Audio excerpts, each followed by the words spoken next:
안녕하세요. 헤르만 바빙크의 계시 철학. 오늘은 두 번째 챕터 계시와 철학에 대한 부분 한번 생각해 보도록 하겠습니다. 오늘 결론은 이렇게 날 것 같습니다. 과학의 정확함이 이 삶의 모든 질문에 대한 답을 제공해 줄 것이라는 기대는 그리 길게 이어지지 않았다. 종교 및 철학에 대한 관심이 새롭게 대두되었지만 저마다 그릇된 방식으로 종교를 추구하는 모습이었다. 그 큰 갈래를 세 갈래로 구분하자면 유신론적 세계관, 자연주의적 세계관, 인본주의적 세계관. 유신론적 세계관은 자연주의적 물질주의적 세계관에 그 자리를 내어주게 되었는데, 이에 대해 생각할 때 우리는 다음 세 가지를 함께 생각할 수 있어야 한다. 첫째, 다윈은 이미 있어 왔던 변화하는 존재에 대한 이론에 과학적 근거를 덧붙인 것일 뿐이라는 것. 둘째, 세상의 모든 변화를 원자에서 찾는 유물론은 과학자들의 인정을 받지 못한다는 것. 셋째, 유물론은 자신을 이론론인 것처럼 착각하나 사실은 물질과 힘을 나란히 제시하는 이원론에 불과하다는 것. 물질적 이론론을 대체하는 것은 에너지 이론론도 아니었고, 그것을 인식하는 사람의 의식을 주목하는 세계관으로 나아갔습니다.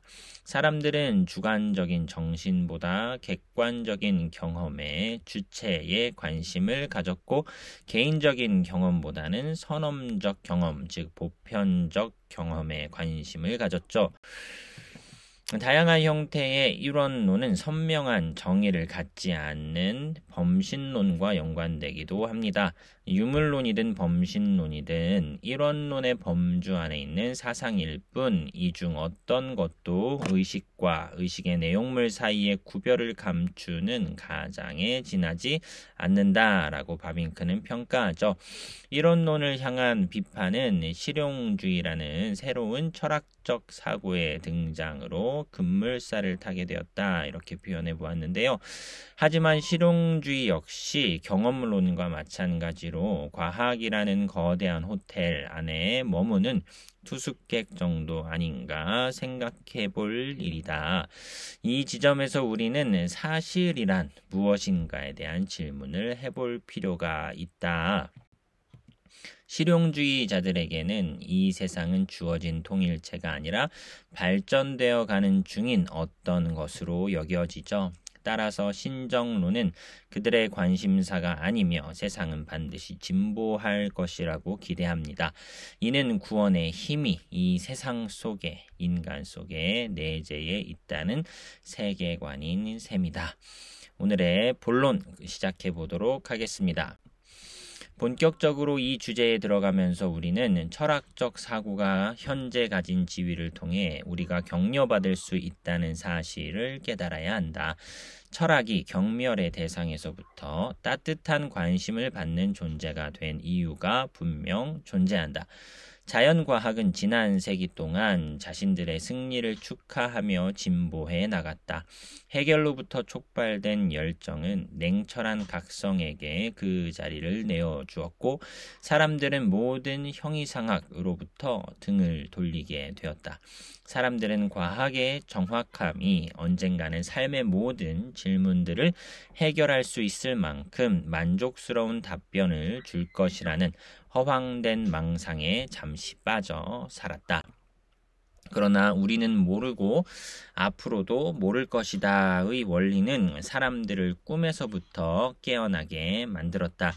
그러므로 지난 세기부터 거대한 변화들이 일반적으로 만연한 정신 태도 속에서 점차로 나타나게 되었다. 문학과 예술 영역에서 신비주의로의 귀환이 시작되었고, 철학, 형이상학, 종교의 필요성이 제고되기 시작했다. 이런 철학과 종교로의 복귀는 임의적인 변덕의 결과가 아니었다. 철학과 종교로의 복귀는 보편적이고 필연적인 현상의 특징들 모두를 포함한다.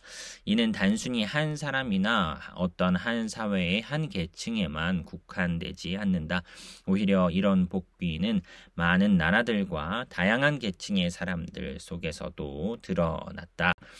불교와 이슬람교, 오딘 종교는 신지학, 신비주의, 마술, 점성술, 악령숭배, 사탕숭배, 인종숭배, 영웅숭배, 윤리적 문화, 이상의 추구, 인류 추종, 예수 추종 등의 이름으로 사람들에게 칭송받곤 했다. 개혁운동은 당대의 질서였다. 이런 현대주의는 그 기운이 지금도 근처에서 감돈다.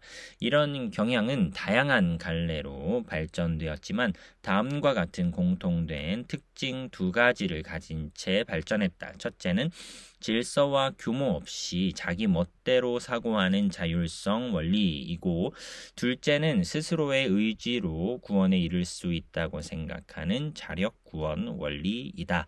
이 원리 하에 있는 모든 사람들은 스스로를 독립적, 자치적 존재로 여기며 스스로의 방식으로 자신의 길을 개척해 나갔다. 사람들은 막연한 욕구만 가진 채 인도, 아랍 등지에서 문명화된 나라와 문명화되지 않는 나라들 속에서, 자연과 예수 가운데서, 국가와 사회 가운데서 자신들의 만족만을 추구하며 살아간다. 사람들은 종교를 문화의 단순한 요소나 결과물 정도로 치부한 채 순수하게 개인적으로 만든 발명품 혹은 개인적 구조물 정도로 이해한다. 그러므로 이런 가치관 속에서는 모든 국가나 모든 교회만 종교를 가진 것이 아니라 모든 사람들이 자신들만의 종교를 가진 채 살아가게 된다.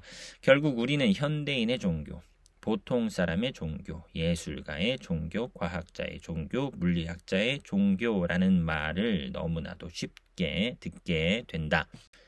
이런 현대적 운동 모두는 종교를 추구했으며 궁극적인 선, 행복감, 참된 존재, 완전한 가치 등을 이상향으로 삼았다. 비록 종교라는 단어는 보다 더 최신 유행 표현이나 세계관이란 단어로 대체되었지만 사실 특별히 바랄 것 없는 상황에서 세계관이란 용어가 주고자 했던 만족감은 종교가 제공해왔던 것보다 더 큰 목표를 지향했다. 이런 세계관을 적절히 정의 내리기 위해서는 다양한 의견들을 살펴볼 필요가 있다. 빈델 반트처럼 철학을 가치들의 결정 혹은 보통 의식에 대한 학문으로 정의 내리든지, 아니면 파울젠처럼 이성의 요구와 심정의 요구를 만족시킬 수 있는 세상과 삶을 바라보는 방식으로 정의 내리든지 간에 확실한 정의 하나는 철학이 실제에 대한 과학적 설명에 대한 내용이라기보다는 인류의 보다 더 높은 이상, 가장 깊은 요구를 증명하기 위한 노력이라는 것이다. 철학은 그 자체로 종교를 섬기길 원했다. 모든 신학을 경멸했던 철학의 태도는 가장 밑바닥에서부터 하나님을 찾는 존재로의 탈바꿈이 급격히 일어나게 되었다. 그러나 이런 다양한 개혁 운동들 속에서의 합의가 여전히 이루어지지 않는다. 쉽게 근절하기 힘든 형이상적 필요에 대한 만족을 찾는 방식들은 너무나 많았기 때문이다. 문제는 이런 방식들이 거짓된 방식이었다는 점이다. 만일 우리가 구체적 사안, 언어와 표현 방식, 외적인 고려사항과 제시 방식들의 주의를 기울인다면 우리는 아마도 선택하기 대단히 힘든 종교와 세계관의 혼란스러운 덩어리와 마주해야 할 것이다. 하지만 만약 우리가 사물의 중심을 꿰뚫고 들어가 그 원리를 파악할 수만 있다면 이런 혼란스러운 덩어리는 몇 가지 정도의 유형으로 줄어들게 될 것이다. 모든 세계관은 하나님, 세상, 인간이라는 세 기둥하에서 움직여갈 뿐만 아니라 이 세 기둥들 간의 상호 연관성 가운데서 결정되는 것이기 때문에 원칙적으로 유신론적 세계관, 자연주의적 세계관, 그리고 인본주의적 세계관으로 그 유형을 구별할 수 있다. 이 세 부류의 세계관은 역동적인 흐름 가운데 서로 얽히고 설켜 있으면서 서로가 서로를 지탱하며 존재해 왔다. 이런 측면에서 헬라 철학은 오르페우스 신학으로부터 탄생되었고 옛 자연 철학의 자연주의로 옮겨갔을 뿐만 아니라 소피스트와 소크라테스의 지혜 철학 안에서 인문주의적 철학으로 그 색깔을 바꿨다고 볼 수 있다. 기독교는 수세기 동안 유신론에게 지배권을 내주었다. 하지만 데카르트와 베이컨과 함께 시작된 근대 철학은 칸트와 피테가 자신들의 시작점을 인간 자아에 두기까지 자연주의적 특성을 계속해서 발전시켜 나갔다. 19세기에 이르러 유신론적 철학이 패권을 잡았을 때가 잠시 있었지만 근 몇 년에 걸쳐 자연주의는 칸트와 인본주의 원리로 다시 되돌아가기 위해 물질주의 혹은 범신론적 형태를 띈 채 또다시 자신의 기운을 되찾기 시작했다. 자연주의의 물질주의적 형태는 평판 있는 사상가들 사이에서도 현재 점차로 신임을 잃어간다. 다음과 같은 세 가지 사안들을 이런 상황의 원인으로 볼 수 있다. 첫째, 협의의 관점에서 다윈주의를 향한 비판이 계속 존재해왔다.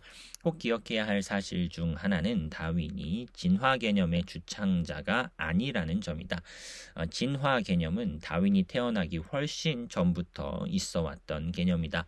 보딘, 홉스, 몽테스키웨, 볼테르, 루소, 칸트와 실러 등은 이미 인간의 원 상태를 가리켜 단순한 동물적 상태라고 가르쳤던 인물들이었다. 헤겔은 스피노자의 본질 개념을 활동적 능력의 원리로 바꿨을 뿐만 아니라 부동의 존재 개념을 끊임없이 변해가는 존재 개념으로 수정했다. 사실 이전의 모든 사상가들은 순수한 철학적 형태 안에서 진화 개념을 이해하려는 경향이 짙었다. 하지만 이와 다르게 다윈은 진화 개념을 과학적 근거와 사실 위에 세우려고 노력했던 인물이었다. 둘째, 자연과학은 근본관념 자체를 상당량 수정해왔다. 물리학과 화학은 오랜 세월에 걸쳐 작은 원자도 그 자체로 확장의 속성을 가지므로 공간을 채울 수 있는 능력이 있다고 주장해왔다. 하지만 냉철한 과학자들은 이런 원자로는 절대로 과학적 이론이 될 수 없고 오히려 결정되어진 제한성 내에서 움직여가는 가설 정도로 이해하는 것이 옳다고 주장했다. 하지만 유물론은 이런 가설을 세상에 설명할 수 있는 설득력 있는 이론으로 추앙하며 원자를 우주적, 궁극적이고 유일한 요소로 이해할 뿐만 아니라 이 세상 속의 모든 변화와 변이를 이런 원시적 입자들의 기계적 결합과 분리 정도로 이해한다. 셋째, 자연주의적 가설을 뒷받침하기 위해 인식론적 관점으로부터 가져온 비판의 결과를 살펴볼 필요가 있다. 유물론은 자기 자신을 일원론으로 가장했지만 자신 스스로가 그것에 대해 증명할 수는 없었다. 유물론은 물질과 힘을 계속해서 나란히 함께 놓았지만 그 두 사이에 대해서는 아무런 말도 하지 않았기 때문에 결국 이는 명백한 이원론으로 남아있을 수밖에 없었다. 그러므로 이원론의 이름으로 물질주의는 정죄받게 되었다. 오스트발트는 원자, 물질, 본질, 물 자체 개념을 에너지 개념으로 치환했다.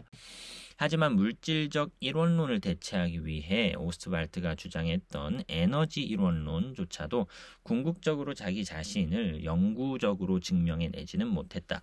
우리 자신들을 포함한 이 세상 외의 그 어떤 것들도 직접적으로 우리 자신에게 오는 것은 없으며 오히려 의식의 중간 통로를 통해서 우리에게 다가올 뿐이다. 그러므로 실증적으로 주어진 채 학문의 토대를 형성하는 궁극적 요소들은 물질이나 힘, 에테르나 에너지 상태로 존재하는 것이 아니라 오히려 지각이나 표상으로 존재하는 것이다. 의식의 현상들은 유일하게 고정된 실제들이다. 그러므로 이런 의식의 현상들이야말로 참되고 경험적이며 정확한 학문의 임무가 될 수 있다. 마하나 아버나리우스가 주장했던 순수 경험 철학으로부터 파생된 이런 생각들은 괴팅겐 생리학자였던 막스 페르보른을 새로운 형태의 이론론인 정신적 이론론으로 이끌었다. 페르보른은 유물론의 가설들이 일부 유효하기는 하지만 대체로는 이 세상을 설명하는 데는 큰 가치는 없다고 보았다. 페르보른에 의하면 인간의 정신은 원자들의 운동을 통한 의식 현상 혹은 의식적 물질로는 설명 불가능한 것이었다. 이런 정신적 이론론은 유아론 혹은 회의론으로 쉽게 발전할 수밖에 없기 때문에 혹자들은 의식 현상의 객관적 현실을 확립하는 것에 보다 더 큰 관심을 기울였다. 코헨, 나토르프, 카시러 등으로 대변되는 마르부르크 학파는 경험의 주체를 찾음을 통해 이 목적을 관철시키려 노력했다. 하지만 경험의 주체를 개인의 의식 안에서 찾으려 했던 프로타고라스식이 아니라 개인적 경험으로는 찾을 수 없지만 우리의 기초와 토대와 규범을 제공하는 선험적인 형태 안에서 존재하는 보편적이고 객관적이며 초월적 의식의 근저로부터 경험의 주체를 찾기 위해 노력했다. 지식의 객관성을 유지하려는 동일한 의도를 가진 또 다른 사람들은 이런 선험적인 정신적 이론론을 가리켜 부적절할 뿐만 아니라 불필요하다고까지 생각했다. 오히려 그들은 인식론적인 혹은 논리적인 이론론이 훨씬 더 만족스러운 관점이라고 생각했다. 슈베르트, 졸데른 등과 더불어 특별히 리케르트는 유아론으로부터 벗어나기 위해서는 보편적인 의식을 반드시 전제해야 한다고 주장했다. 하지만 그들은 이런 보편적 의식으로도 구체적이고 객관적이며 실제적인 의식, 즉 말브랑슈가 말했던 한 사람이 하나님 안에서 모든 것을 바라본다는 신성의 일부, 다시 말하면 모든 사람들의 객관적 의식이 갖는 바로 그 의식을 이해할 수 없다고 보았다.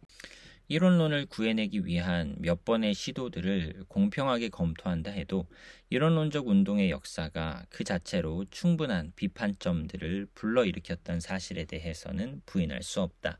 이론론의 발전은 급격한 해체 과정을 포함한다. 앞선 시대의 철학자들이 스스로를 향해 붙이길 좋아했던 호칭은 비판에 열려있다는 호칭이었다.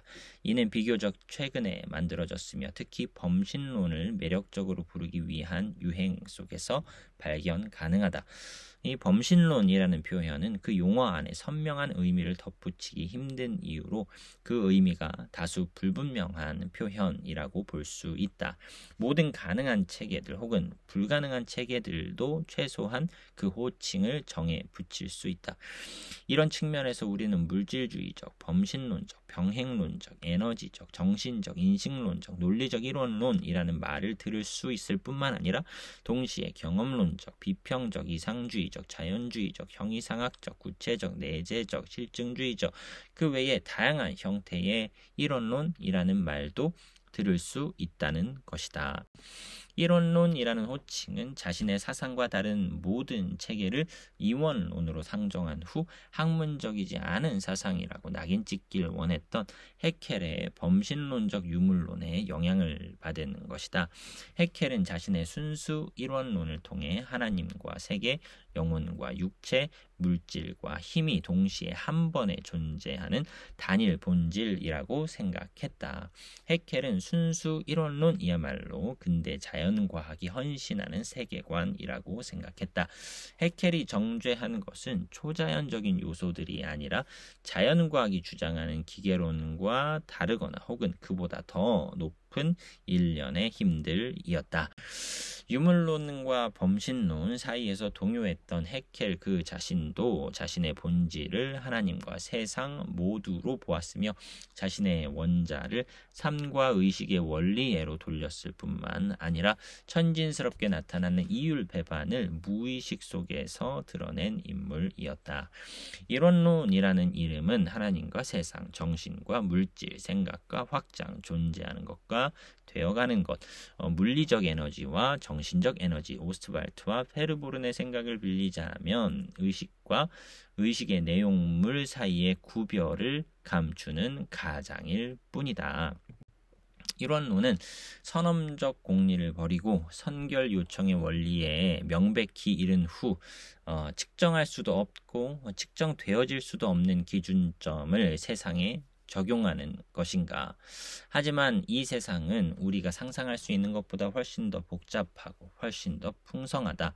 라인케는 이에 대해 아주 옳은 말을 남겼다. 나는 이론론을 이 세상을 이해하기 위한 실패한 시도로 간주한다.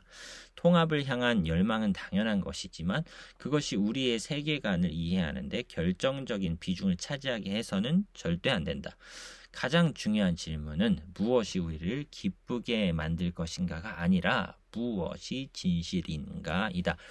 세상의 모든 다양성이 단순히 하나의 본질이 현현이 되어야만 하는 의도를 내포한 이론론이라는 명칭을 사용할 때 우리는 반드시 그 명칭 자체가 포함하는 부당한 요구를 거부해야만 한다. 그 요구는 연역적 철학 체계의 성과일 뿐이며 동시에 어떤 현상들에 대한 편견 없는 탐구의 결과를 직접적으로 반대하는 것과 관련된 요구들이기 때문이다. 어떤 경험론적 연구를 통해서도 이론론이 이야기하는 대로의 물질과 힘의 일치를 이 세상 속에서 발견하기란 쉽지 않다. 만약 이런 일치의 존재가 가정된다 하더라도 이는 단순히 상상 속에서만 가능한 일일 것이다. 설사 우리가 완성된 실제부터 한계 없는 무한까지 논리적 오류 없이 사고할 수 있다 하더라도 이 세상이 실제로 기원으로부터 형성되었는데 혹은 그 원천으로부터 야기되었는지에 대해서는 증명해낼 수 없다. 확실한 사실 하나는 범신론적 철학이 이런 가정에 근거해 생각과 존재를 일치시키면서 논의를 진전시킨다는 사실이다. 상상만으로 접근 가능한 궁극적 존재 개념도 단순한 사고의 산물일 경우 이 세상 속에서는 발견할 수 없다. 즉 단순한 사고의 산물로부터는 아무것도 나올 수 없다. 그 이유는 그 자체가 아무것도 아니기 때문이다. 이런 주장의 근거는 절대자와 이 세상 사이의 관계성에 대해 묘사하는 범신론의 방식을 보면 잘 파악할 수 있다. 왜냐하면 범신론은 절대자와 이 세상 사이의 관계성을 묘사하기 위해 다양한 현상 속에 서려 있는 유사성의 도움만을 받기 때문이다. 하지만 이런 수사는 하나님과 피조 세계 사이의 관계성에 대한 명백한 묘사 혹은 선명한 개념을 형성하는데 완전히 실패를 경험할 수밖에 없는 수사이다. 그 이유는 이런 수사를 좀 더 자세히 들여다볼 경우 그 관계성이 기껏해야 유출의 방식 혹은 진화의 방식 정도에 그치기 때문이다. 즉 절대자를 완전한 존재로 상정한 후 마치 원천으로부터 모든 물이 흘러나오는 것 같이 하나님으로부터 모든 존재가 흘러나온다고 본 것이다. 실제에 대한 이런 유출설적 개념이 헤겔의 빛 아래에서 비판을 받으면서 사람들의 사고방식은 실제성의 범주에 대한 생각으로 기울게 되었다. 그 결과 실제는 주체로 변경되었고 존재는 절대적으로 되어가는 것으로 변경되었다. 이런 상황 속에서 진화론은 그 어떤 것보다도 더 절대적인 우위를 선점하게 되었다. 라인하르트는 이에 대해 다음과 같은 말을 남겼다. 진화 개념은 마치 빛을 밝히는 불쏘시개와도 같아서 자연의 신비롭고도 어두운 과정에 갑자기 밝은 빛을 비추기 때문에 자연에 대해 간단하고도 실현 가능한 설명을 우리에게 유일하게 해줄 수 있는 빛이다. 진화라는 단어는 마법과도 같아서 우리는 이를 통해 무한하게 다양한 이 땅의 피조물들의 기원과 발전에 대한 풀리지 않는 수수께끼의 비밀을 배울 수 있다. 즉 진화야말로 모든 존재들의 기원과 본질에 대한 정답이라고 생각하는 것이다. 모든 것을 설명하는 것처럼 보이는 진화 개념 그 자체도 훨씬 더 깊이 있게 그 의미가 설명되어야만 한다는 사실은 참으로 슬픈 사실이 아닐 수 없다. 없다. 진화라는 개념의 정의조차도 수없이 뒤바뀐다. 진화 개념을 포함하는 모든 현상들을 설명할 수 있을 만한 한 가지 정의를 찾기란 실로 어려운 형편이다. 자연과 역사적 발전의 다양한 영역들 어디에서나 만날 수 있는 되어가는 존재의 요소는 참으로 다양한 특성들을 내포한다. 무생물 세계에서 발견 가능한 변이와 생물 세계에서 발견 가능한 변이는 분명 서로 다른 종류의 변이이다. 생물 세계 내에서의 의식과 의지, 학문과 예술, 가정과 사회, 개인과 집합체 등도 모두 그것들 고유의 본성과 법칙을 갖는다. 물론 그 안에는 나름의 통일성이 존재하긴 하지만 이런 통일성조차도 모든 다양성을 단순한 유사성으로 치환시키려고 하는 행위들을 정당화할 수는 없다. 이 우주 속에 존재하는 모든 물질과 힘, 생명을 안성맞춤식으로 서로 완벽하게 끼워 맞출 수 있는 공식이란 이 세상에 존재하지 않는다. 이론론을 향한 이러한 비판의 적절성에 대한 눈에 띄는 증거는 실천적 영역 속에서 이미 많은 지지자를 거느릴 뿐만 아니라 스스로를 실용주의라고 소개했던 새로운 형태의 철학적 사고의 발흥을 통해 드러나게 되었다. 실용주의는 많은 사람들을 놀라움으로 인도했지만 그 모습 자체는 쉽게 설명 가능하다.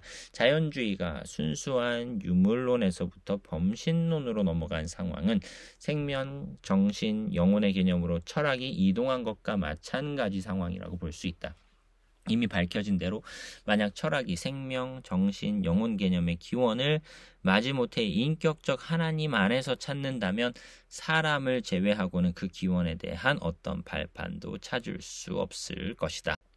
이론론이 절대자를 자신의 자녀들을 개걸스럽게 먹어치우는 사투르누스로 만들든지 혹은 실제가 양태들, 능산적 자연, 소산적 자연, 존재, 되어가는 것, 실제, 모습 등을 단순한 유사 존재로 분해하는 것을 허용하든지 간에 의식과 의지, 종교 감각과 윤리적 가치관, 학문적, 미학적 이상과 함께 존재하는 인간성과 인간성 자체를 강하게 막지는 못할 것이다. 르네상스와 종교개혁 시대 때 인간의 정신은 스콜라주의의 족쇄를 떨쳐냈다. 퀘니스베르크의 철학자는 계몽주의가 가진 교조주의에 대항하며 인간 지식과 인간 행동의 자율성에 대해 설파했다.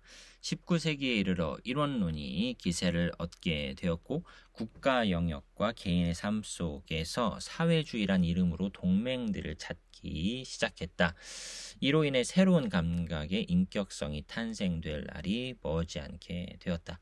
이런 움직임 가운데 칼라일이 최초의 강력하고도 역설적인 선지자로 등장했다. 1833년에서 1834년 동안 칼라일은 벤담 그리고 밀 학파의 지성주의에 반대하는 목소리를 드높였고 믿음, 개인적 확신, 영혼의 경험의 원인에 호소하기 시작했다. 이전만 해도 자연 안에서 인간을 설명하려는 시도가 주류를 이루었다면 또한 그로 인해 인간의 인격성에 폭력이 가해졌다면 이제는 정반대의 방법을 추구함을 통해 이 세상의 수수께끼를 풀어갈 수 있는 해답을 인간 안에서 찾으려고 노력한다. 이전 시대의 사상가들은 인간 기원의 열쇠를 발견하기 위해 과거를 분석했다면 지금은 그 분석의 방향성을 반대로 틀어 인간의 미래와 미래적 사역의 분석의 무게에 중심을 둔다.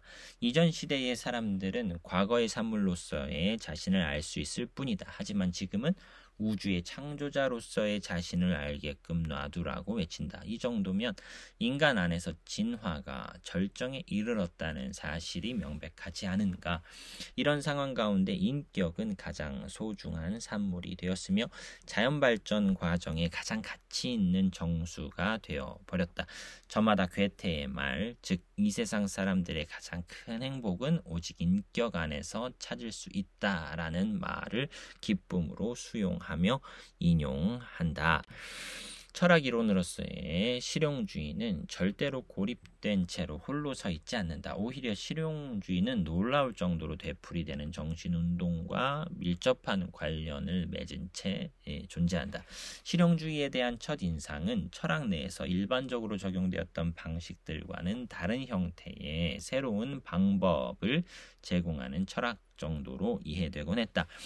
실용주의는 교의를 옹호하게 만드는 모든 시도들 뿐만 아니라 선입견을 갖게끔 만드는 모든 이론들을 거부하는 사상이었다. 실용주의는 각종 체계들이 낳은 결과에 대한 낙담과 철학적 사고의 열매들에 대한 회의를 품은 채 언어적 해결책, 선험적 사고, 확립된 원리들, 닫힌 체계들에 등을 돌렸고 오히려 스스로 구체성과 적절성, 사실, 행동, 힘 등에 적용시켰다. 하지만 여전히 실용주의의 이러한 요구도 이전부터 늘 있어왔던 옛 요구들, 예를 들면 과학은 절대로 선입견으로부터 시작되어서는 안 되며 오히려 있는 모습 그대로의 사실에 근거한 엄밀한 공정성으로부터 시작되어야 한다는 요구 정도에 지나지 않는다고 볼 수 있다. 경험론도 대대에 걸쳐 이에 대해 지겹도록 이야기했으며 실증주의 역시 경험론보다는 조금 더 날카롭고 고압적인 말투로 이에 대한 자신의 뜻을 내비쳐 왔다.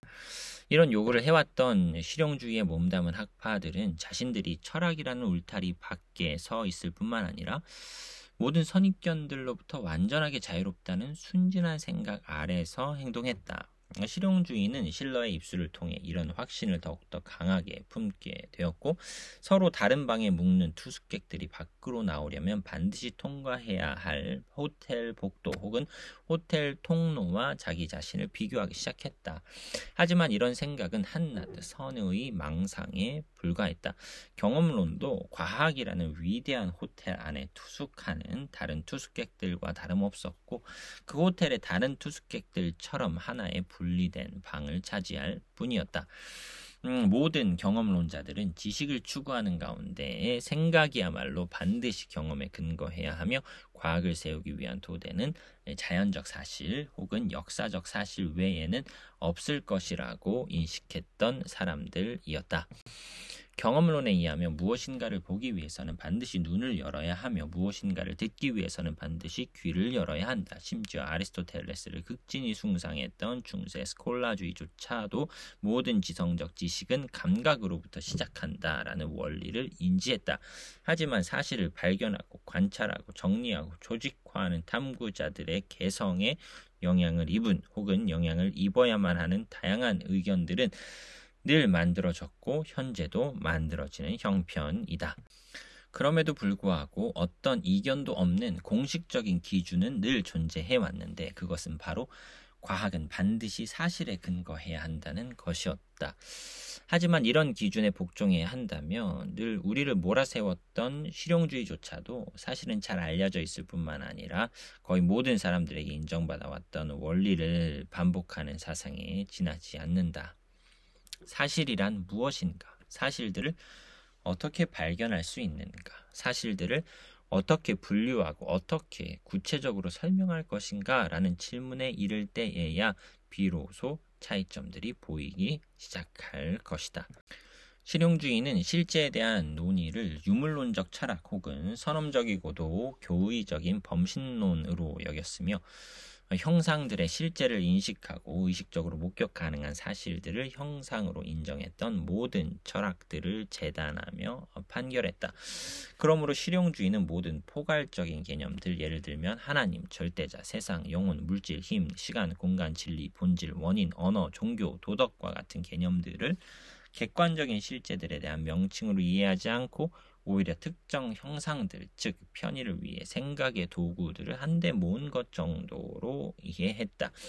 실용주의가 생각할 때 이러한 생각의 도구들은 자신들이 사용되어질 때 반드시 자신들의 편리성과 가치를 증명해 내야만 했다.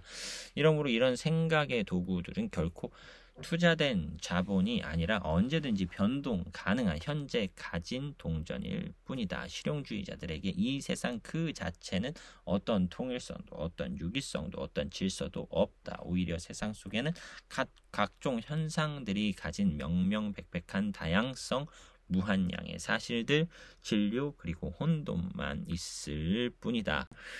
실용주의자들에게는 이 세상의 통일성이 주어진 사실이 아니라 오히려 발전의 과정 속에서 되어가는 중이다. 즉 이 세상은 그 자체 안에서 진료를 본질적으로 분해하지만 여전히 만들 뿐 아니라 미래에 완성될 부분을 기다리는 중이다. 그러므로 실용주의자들에게 이 세상은 무엇이 되기 위한 우리의 원인으로 되어가는 존재이다. 그러므로 핵심 질문은 그것이 무엇이었는가라기보다는 무엇으로 되어가는 중인가이다. 즉 우리는 그것을 가지고 무엇을 하는가, 그리고 그것으로 우리는 무엇을 만드는가가 중요한 질문이라는 것이다. 실제에 대한 이런 독특한 관점 때문에 실용주의는 이성주의가 무시해야만 했었던 혹은 잘 해명해야만 했었던 많은 사실들에 대한 솔직한 인식들과 합의할 수 있는 유익들을 얻을 수 있었다. 실용주의자들에게 죄의 비참함, 슬픔이 가득 찬 불쌍한 실제인 이 세상은 혼돈 그 자체였다. 실용주의자들은 생각하길 절대자를 전제하는 철학은 이런 사실을 정당화하는 데 헛된 노력을 한다고 보았고, 동시에 이런 사실을 이 세상의 조화로움과 화해시키기 위한 노력을 헛되이 지속한다고 보았다. 실용주의는 자신의 시작점을 절대자에 대한 개념 혹은 심지어 절대적 선, 절대적 정의, 절대적 능력과 같은 개념에조차도 두지 않기 때문에 신정론을 제공해야 한다는 어떤 요구도 스스로 느끼지 않았다. 실용주의는 이 세상은 비참한 세상일 뿐이므로 그 자체로는 아무것도 할 수 없다고 생각한다. 실용주의는 과거와 현재를 비판적으로 바라보며 판단하는 가운데서도 미래에 대해서는 상당히 낙관적인 기대를 품고 나아갔다. 실용주의는 이런 낙관적인 기대와 관련을 맺으면서 진리에 대한 구체적인 개념을 소유해 나갔다. 즉 우리 뒤에는 우울함과 어두움이 가득 차 있지만 우리 앞에는 그 우울함과 어두움의 그늘이 부서진다고 본 것이다.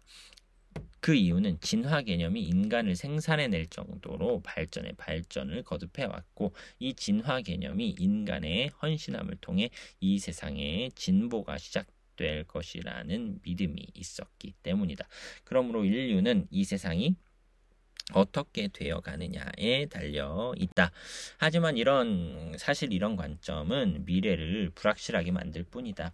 이 관점에 따르면 이 세상은 필연적으로 스스로의 내재적 능력에 의해서 구원받지 못한다. 만약 이 세상이 구원받으려면 이 세상은 반드시 인간을 통해 구원받아야 한다. 실용주의는 이런 구원이야말로 여전히 가능하면 얼마든지 부분적으로는 개연성이 있는 논리라고 생각한다. 이처럼 실용주의는 완전히 비관적이지도 그렇다고 완전히 긍정적이지도 않은 사상이다. 오히려 실용주의의 사상의 사고 구조는 세계 개선론적으로 묘사할 수 있다. 그 자신 안에서 비참함을 경험하는 이 세계를 구원해 줄 수 있는 능력과 의무는 우리 인간들에게 있다고 본다.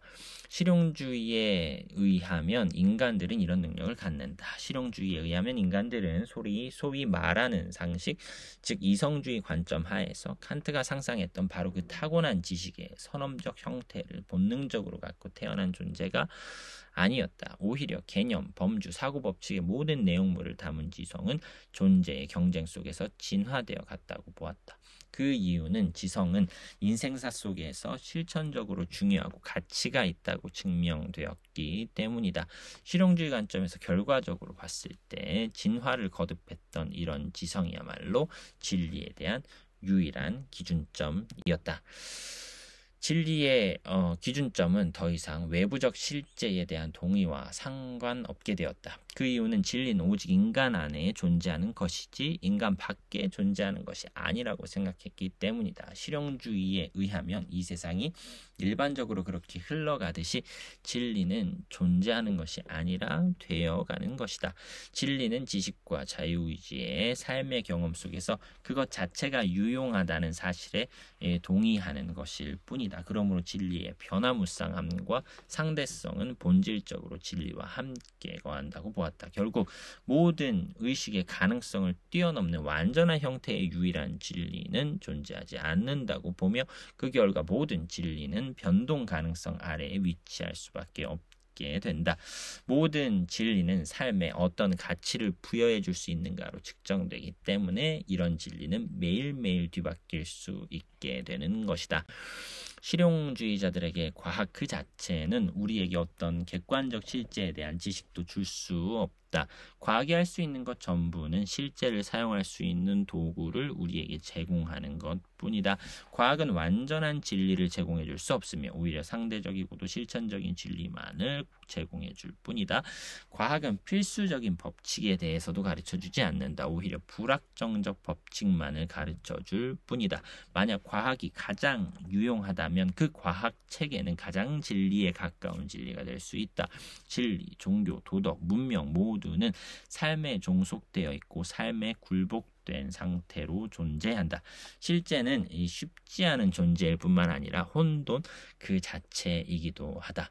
실제는 우리를 위해 실제를 참되고 선하게 만드는 존재이다.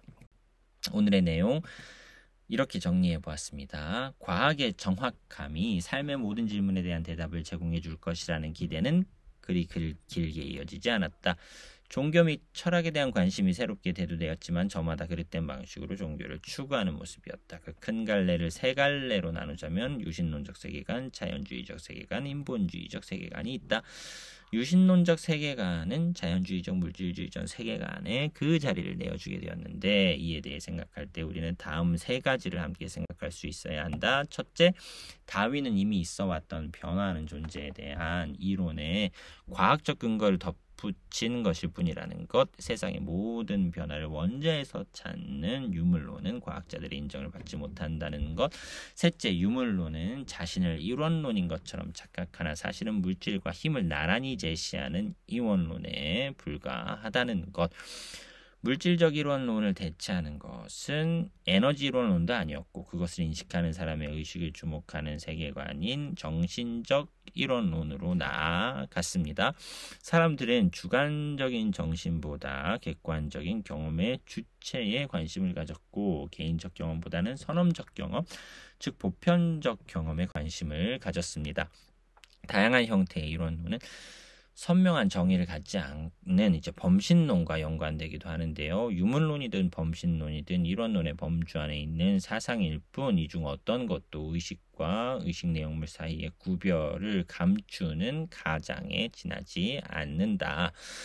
이론론을 향한 비판은 실용주의라는 새로운 철학적 사고의 등장으로 급물살을 타게 되는데 실용주의 역시 경험론과 마찬가지로 과학이라는 거대한 호텔 안에 머무는 투숙객 정도 아닌가 생각해 볼 일이다. 이 지점에서 우리는 사실이란 무엇인가에 대한 질문을 해볼 필요가 있다.